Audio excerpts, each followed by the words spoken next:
All right, Jennifer Kessel-White and Lauren Lucas with the LKW Home Team have started Empow Her, and we are here with Don McCombs. Welcome, Don McCombs with Glean.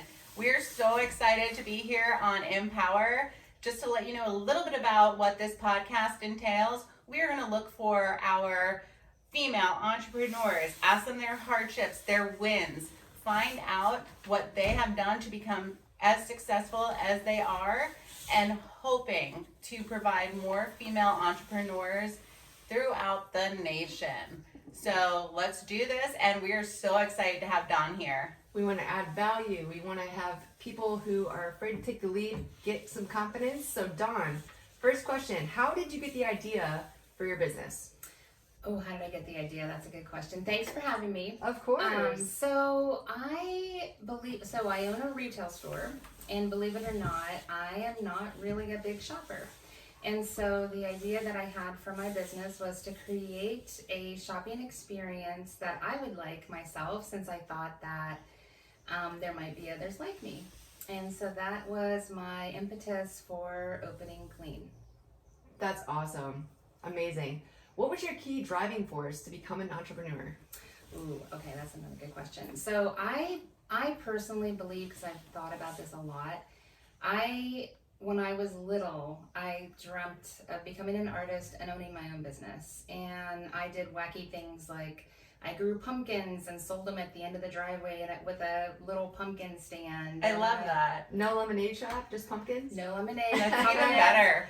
Then in high school, I remember making chocolates, and I would sell chocolates and drive them to school, like boxes and boxes of chocolates.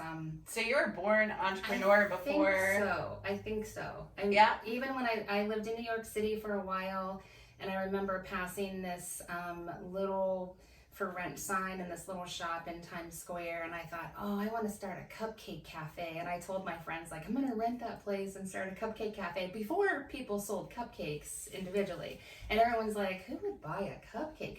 So anyway, fast forward to about 8 years ago, and I always had this kind of hankering, and I just thought, you know what, this is something that I've never tried, and I'm not going to, when I'm like 90, if I get that lucky, I'm not going to feel like I lived my life fully unless I just go for it.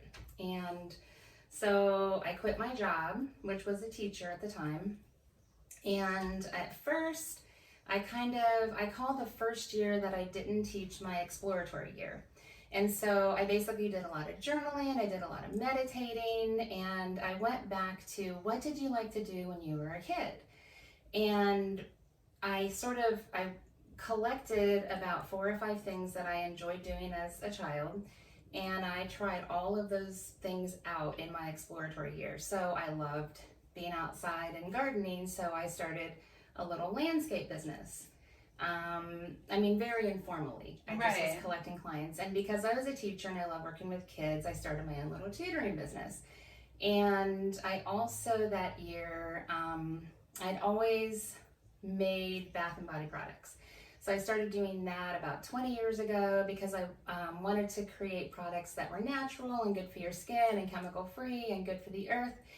And I used to also do little markets here and there when I was teaching, like for holiday markets and so I thought, or I could sell my bath and body products. And so I started going to markets doing that. And after the full year, again, of my exploratory year, I decided that I liked interacting with people and that I would open up a store and sell my bath and body products. And that's kind of how I stepped into that. That's okay, awesome. So that gets us to, first of all, I love that you took a year to really find yourself and get to know exactly what your passion projects were before you stepped into the full-blown, here I go. Mm-hmm. Like, I'm going all in, right? Yeah. So once you went all in, you did start with a brick and mortar store, right? Correct. Mm-hmm. All right, so in the short north, right? Yes. So not a cheap brick and mortar, right? But lots of foot traffic. Right. And I've lived in the short north for about 25 years. I moved here from New York City, and that's my girl. For me, yay, we got that good. But for me, I knew the Short North so well at the time that I felt like there was no other place that I could have my business. And that just seemed a natural fit because I'd been there for so long and loved the neighborhood. And so that's why I chose the Short North. Financially driven, with starting a business and a storefront, did you have to go to the board to have them review your business in the Short North? What did that look like for the second you said, I want to start a business, I want it to be in the Short North, and this is what my business plan is? I mean, in a city like Columbus, in that neighborhood, and in other populated downtown areas, you really do have to get approval, right? Well, so I did not have to get approval. However, I did have to be interviewed for my space.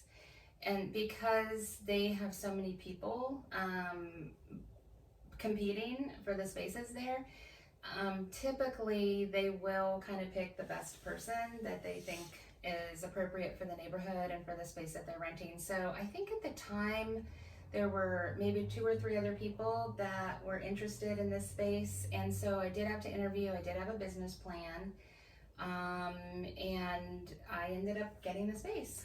Did you create your own business plan? I did. How was that for you? It was pretty good. I mean, I basically just researched business plans, and I think my first business plan was 31 pages long. Yeah.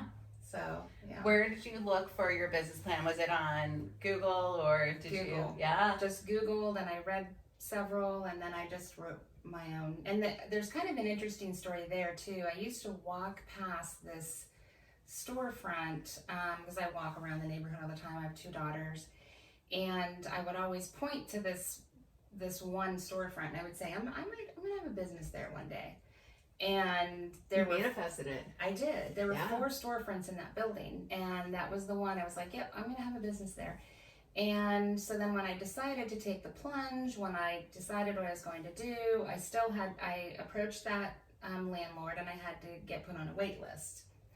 And then I ended up going to New York City to travel, and I got a call while I was in New York that the space had become available and that they wanted to interview me. And I cut my trip short, set up the appointment so that on my cab ride home, I just went straight into this landlord's office because I did not want to waste any time. Right. I did That's not want to amazing. lose this opportunity. Yeah. And after we had the interview and everything, and he eventually told me that I had this space, it turned out, even though they had multiple spaces in this building, I had signed the lease and everything.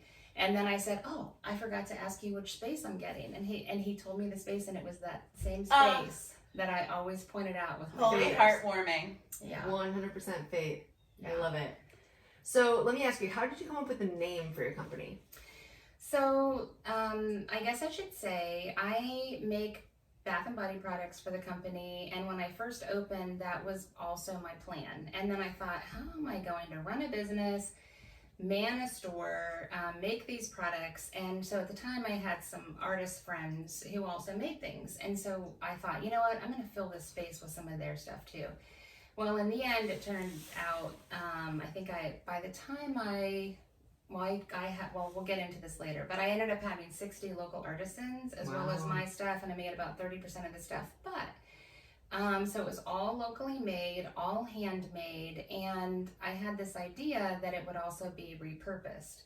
And so everything that was in the store, from dream catchers made out of bicycle tubes to jewelry made out of guitar strings, I mean, it was just this, a whole montage of beautiful and Yeah. creative and gorgeous handmade things.